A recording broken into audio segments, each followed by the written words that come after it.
So here's what happened. Back in the fall, we began to have internal conversations about what would this look like if we were to do it, and to pull together as much information we had about how the consumers, parents, etc., the kind of feedback we were getting from them about what the issues were.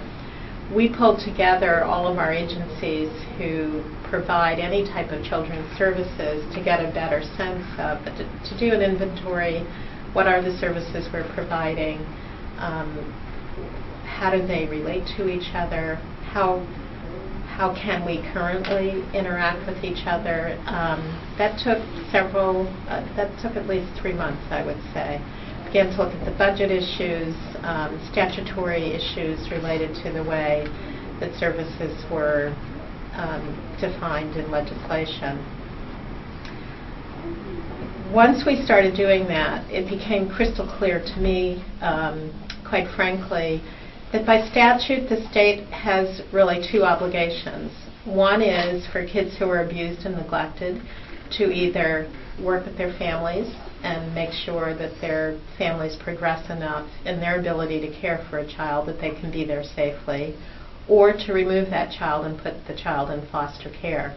The other obligation we have is for kids who are involved in the juvenile justice system to either detain them while they're waiting trial or a court appearance, or to commit them after they've been through court and they've been sentenced. Those are the 2 obligations we have as a state.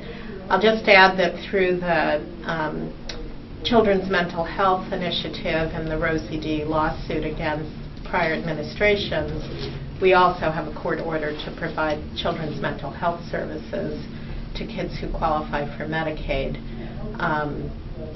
But I see that as a sort of separate issue. Kids who have needs that are not related to abuse and neglect, or who are not involved in the juvenile justice system, have a patchwork of services that we offer across a lot of our agencies with money we pull together here and there. It's not a coordinated effort to look at the breadth of issues that families might need, that children might need, but rather a response that is reflective of the fact that we're trying to carry out our statutory obligations, but at the same time recognize that families might need other services. So once we did that analysis, we met with the governor to sort of describe to him where we saw the problems, some potential solutions, and to get direction from him about how he wanted us to proceed. So back in February, after meeting with him a couple of times, he said, go ahead and pursue some sort of reorganization or reform.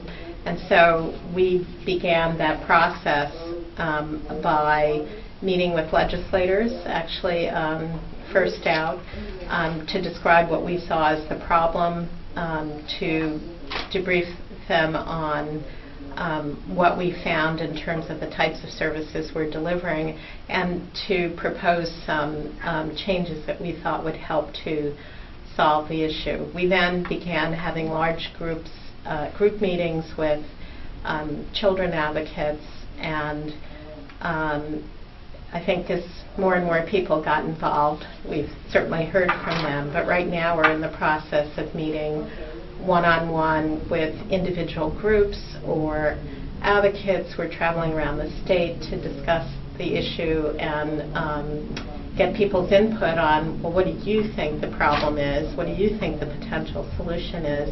And our plan is to keep gathering that information and come back to the governor with a final recommendation about how to approach this.